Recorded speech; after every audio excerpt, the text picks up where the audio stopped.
Thank you very, very much. It is wonderful to be here with all of you. And I want to say a special thank you to Janet Murguia for your kind invitation and for the ability to be with all of you here today. As many of you know, this is Janet's 10th year at the helm of the National Council of La Raza. Big round of applause for that.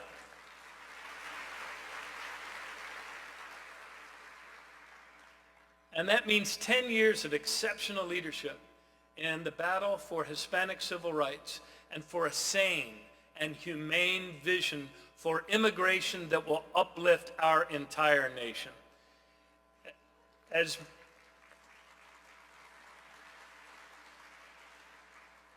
many of you know, Janet and her family have lived one of the greatest American success stories that you will ever hear. And I had the real honor to be able to meet with her family just a few moments ago.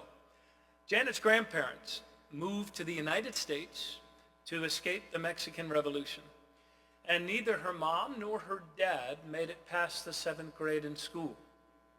But they believed in hard work, family, community, possibility, all of the things that our nation promises. Growing up, the kids in Janet's family slept dormitory style in one big room, but they also shared something else, and that was an unshakable belief in the American dream. Janet and her 6 siblings grew up to pursue college degrees and law degrees. Janet went on to work at the White House to serve as a top administrator at the University of Kansas and, of course, to lead this fine organization. One of Janet's brothers is a federal judge, and one of Janet's sisters is a judge. And that's the first time in our country's history a brother and sister have served on the federal bench, and that too is the American dream come to life.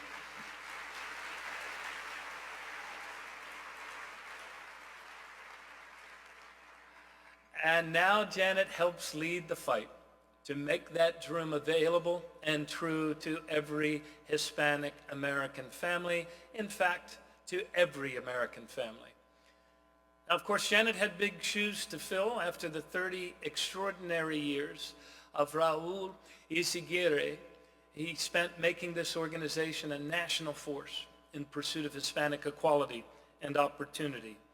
When he himself was a child in South Texas, his family faced a nightly Hispanic curfew, and despite growing up in the face of exclusion, his distinguished resume includes his decades of leadership of NCLR, his appointment as American ambassador to the Dominican Republic, and a host of other great achievements in service of the cause. And along the way, Raul benefited from one of the most far-sighted, transformative investments that our nation has ever made in our people and the growth of our middle class. And that is when Raul went to college on the GI Bill.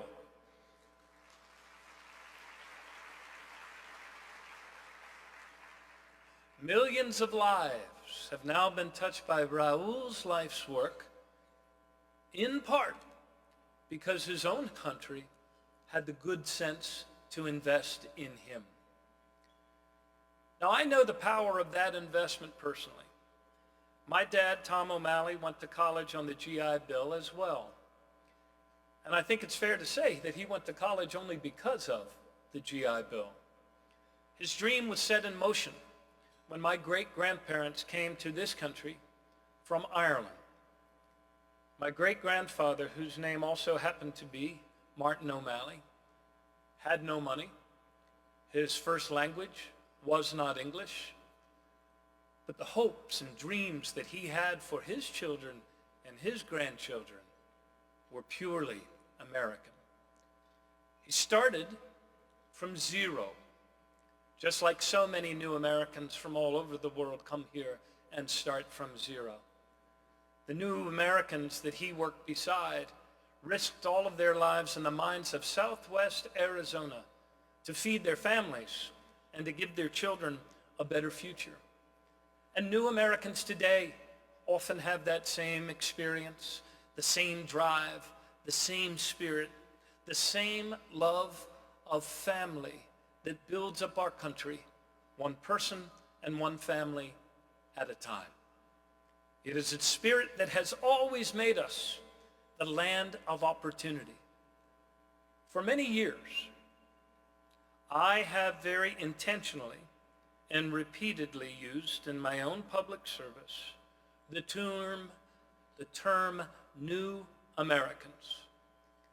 The genius of our country is not so much about where you came from.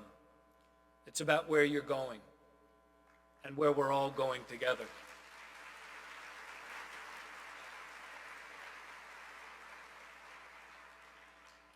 Of course, we know that both the positive and the negative aspects of American history can often repeat themselves. Today's new American immigrants are not the first to face the ugliness of exclusion, fear, or hate. During my service as mayor, true story, I always kept a sign from the 1890s on my desk, and it read, "Help wanted, no Irish need apply." Those signs were once very common throughout America. And for me, that sign was a daily reminder that not only were we all once strangers in a strange land, but more importantly, we are all in this together, and we must help each other if we are to succeed.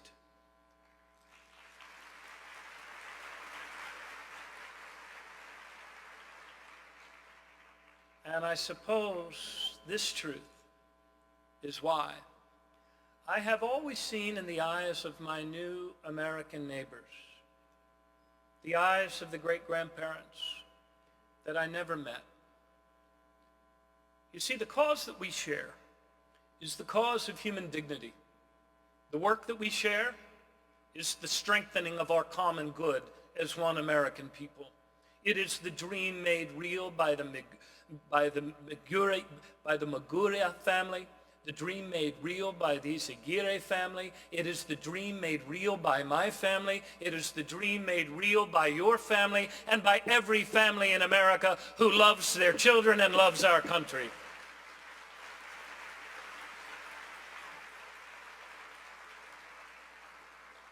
And it is the living reality of that dream that lifts us all. As governor of Maryland, I fought to make that dream real every day. How did we do this? We did this by including more of our people more fully in the economic and the social and the political life of our state. You see, in Maryland, we didn't wait for the federal government to act. We pursued our own DREAM Act to ensure that 36,000 dreamers could have access to affordable higher education.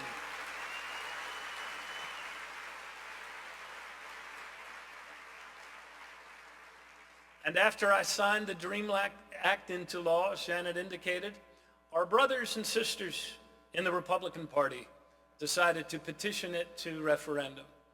And it was a straight yes or no vote. When we started off, we were losing. In fact, we were about 10 points down. But instead of following public opinion, we forged a new consensus. And we became the first state in the nation to defend the DREAM Act at the ballot box.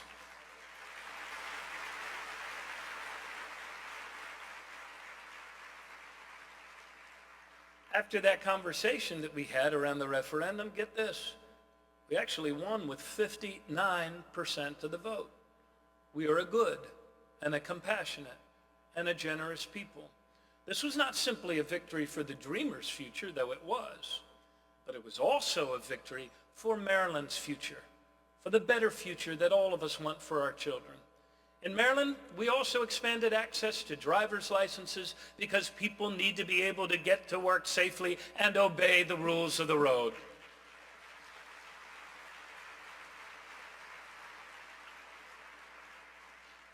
And at the very start of my administration, in 2008, I established the New Americans Commission. Its purpose? To highlight and welcome the skills that were being brought to our state by new American immigrants from from countries all over the world. And that effort was helped by our first labor commissioner, a name that will be familiar to all of you, Tom Perez, who is now our labor secretary for the United States of America. I regret I have but one cabinet to give to my country. During my 2 terms as governor, we actually increased government contracts to Latino businesses by 154%.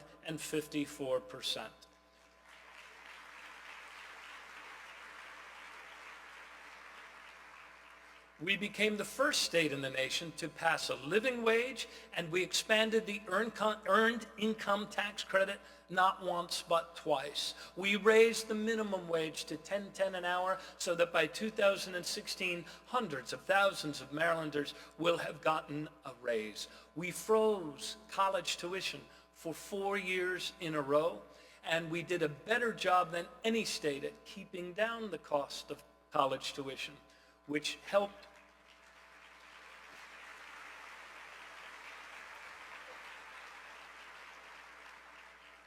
And this, of course, helped all of us, but it also particularly helped Hispanic students earn twice as many associate degrees and bachelor's degrees during my service as governor as ever before. We kept Maryland's unemployment rate among Hispanic workers down to one of the lowest in the nation. What does all of this mean? Anyone can talk about it, but we actually did it.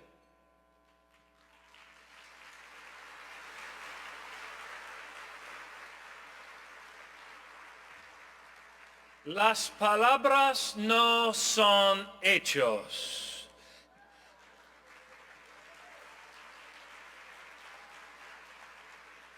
Del dicho al hecho hay mucho trecho.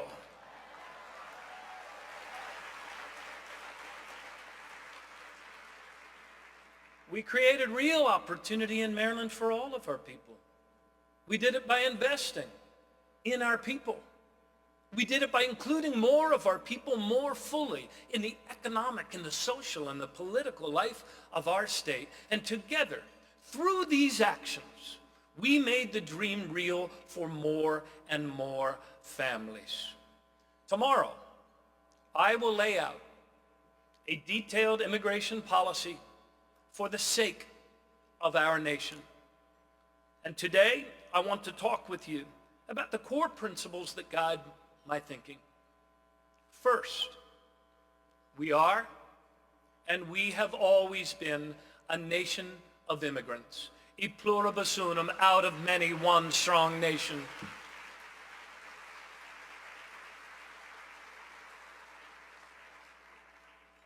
Second, we are a compassionate and a generous people. And the enduring symbol of the United States of America is not the barbed wire fence. It is the Statue of Liberty.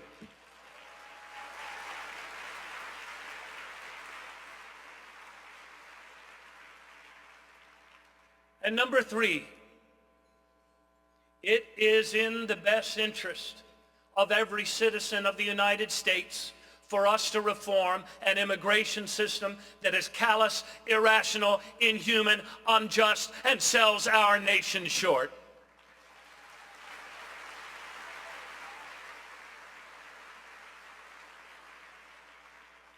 You see, our fight for immigration reform is not only about our values as Americans, though it certainly is, but it is also about creating an economy that actually works again for all of us. It is about bringing our neighbors out of the shadow economy and into the light of an open and inclusive economy. It is about one of the most important issues affecting kitchen tables all across the United States of America, and that is taking better actions to make sure that wages go up again instead of down for all Americans.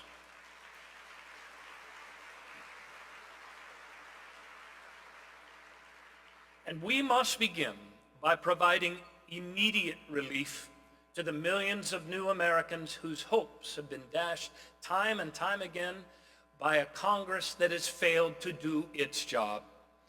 Many leaders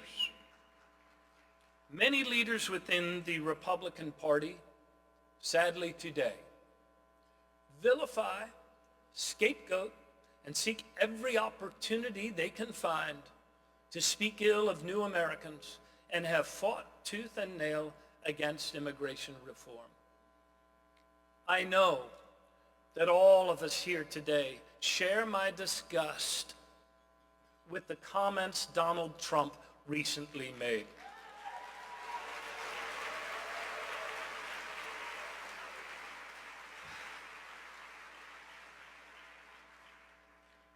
The real problem isn't that the Republicans have such a hate-spewing character running for president.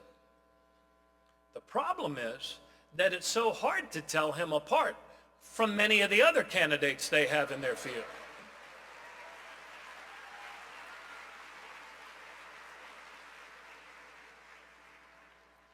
Get this.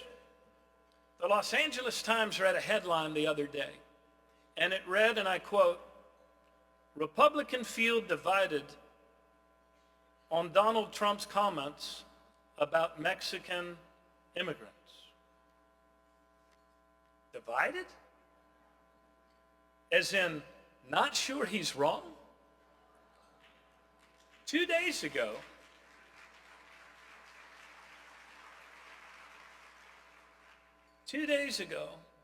Donald Trump attracted a crowd of thousands of people to listen to his hate speech rant against new American immigrants. What does it say about the direction of today's Republican Party that Donald Trump calls new Americans from Mexico rapists, drug dealers, and murderers, and the best their leadership can summon up is that they're divided? There's nothing to be divided about here. If Donald Trump wants to run on a platform of demonizing immigrants, then he should go back to the 1840s and run for the nomination of the Know Nothing Party.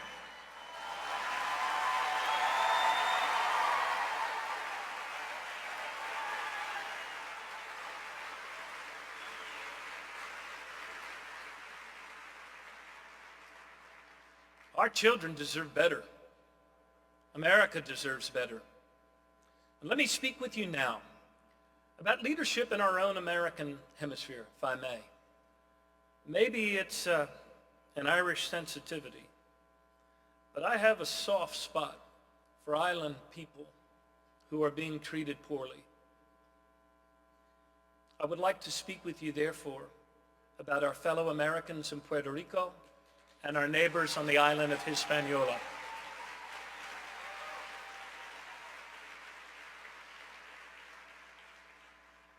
Boricuas have been our fellow citizens for almost 100 years.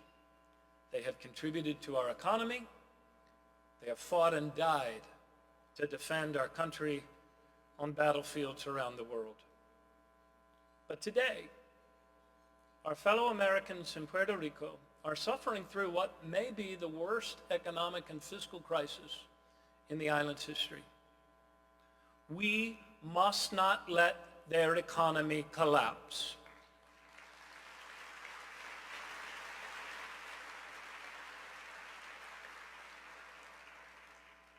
I was glad to lead the field of our candidates in calling for Congress to approve legislation giving Puerto Rico the same ability to negotiate with its creditors that states have under the U.S. Bankruptcy Code. And I led the field also in calling on our health department, the Department of Health and Human Services, to end the inequitable treatment of Puerto Rico under Medicare, Medicaid, and the Affordable Care Act.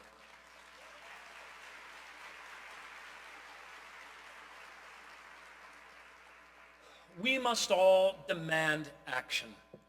And on the island of Hispaniola, where mass deportations of Haitians and Dominicans of Haitian descent have already begun, I was the first and the only presidential candidate to call on the United States to work with our allies and the United Nations to use the full force of our diplomatic might to stop this atrocious affront to human rights in our own hemisphere.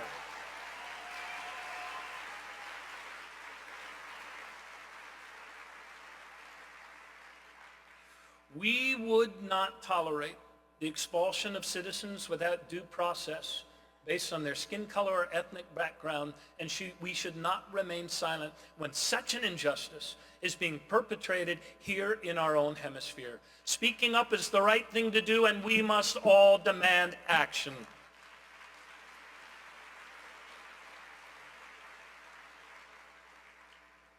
The people of this world of ours, this earth we share, the people of our own American hemisphere, they care a lot more about what we do than what we say. And that is why I pledge to you that I will always act according to my principles and guided by our better angels. It is who I am, it is the way I have always led, and that I will always continue to serve and to lead. We are the greatest and most powerful republic ever brought forward on the face of this planet. We have literally saved the world before, and we can save our country now. We have come a long way since the depths of the recession, but a great deal of work remains. That work, the ongoing, continuing, and urgent work of including more people more fully in our economy. There are things that we need to do as Americans. We need to return to our true selves, to practice the common sense economics of our parents and grandparents. Therefore, yes, we must always raise the minimum wage, keep it above the poverty rate, and pay overtime wages for overtime work so families can get ahead.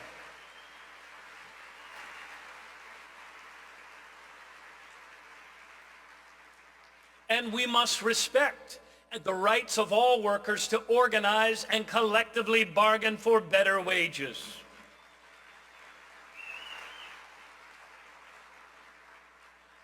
And we must send our kids to college without saddling them with a mountain of debt and college loans.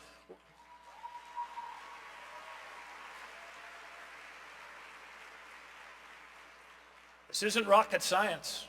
We're the only industrialized, advanced nation on the planet that saddles our kids with debt like this. This doesn't have to be the way it is. We must also create an American jobs agenda to build a new, clean, green, renewable energy future for our children's and grandchildren's sake.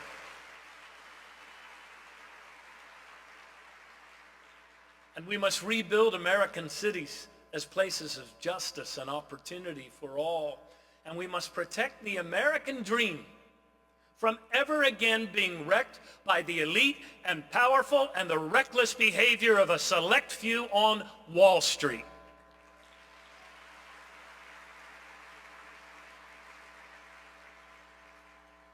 And we should stop entering into secret so-called free trade agreements that lower wages for workers, lower standards for workers, and export American jobs abroad.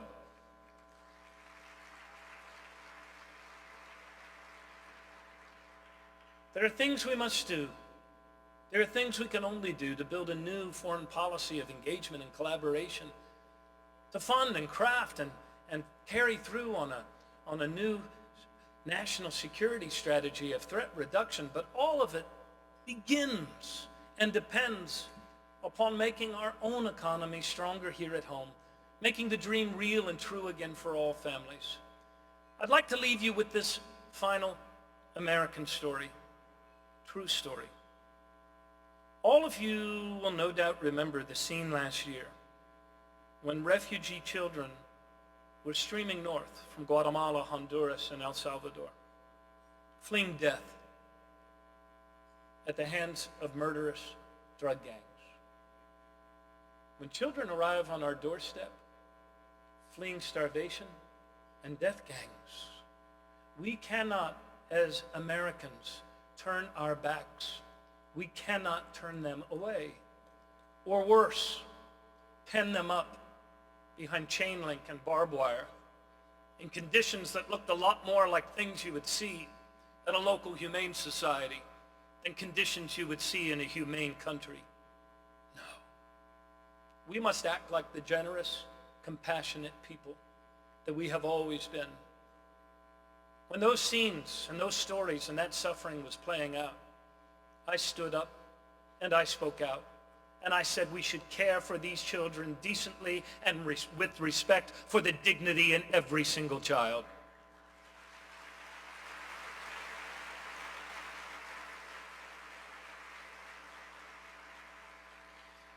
Sadly, at the time, and some of you will remember this, there were some other governors around the country who spoke of these courageous children as if they were some kind of invading swarm of jackrabbits.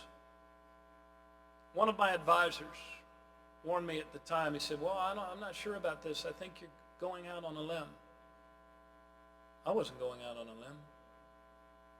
I knew I was speaking truthfully to the compassion and generosity in the heart of the people of my state and the people of my country.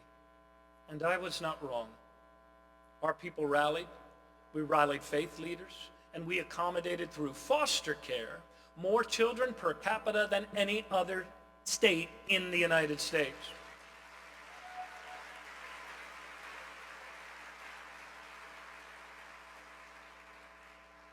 A few months later, as my wife Katie and I were hosting the holiday open house at the governor's residence, there was a long line of people that were coming in to shake hands with their governor and first lady and to say hello and Merry Christmas. And I will never forget, one gentleman came up to me with a young teenager with him. And he said, Governor O'Malley, I want to introduce you to Emmanuel. He's 13. And he was one of the refugee children who you helped, who just came here from Guatemala. And that little boy who had braved the desert and deprivation and so many other horrible things to get away from the drug gangs that plagued his country and threatened his life. He did not speak English, but he shook me by the hand. And as he took my hand, he immediately released and hugged me around the waist in an embrace that I will never, ever forget. Because his dream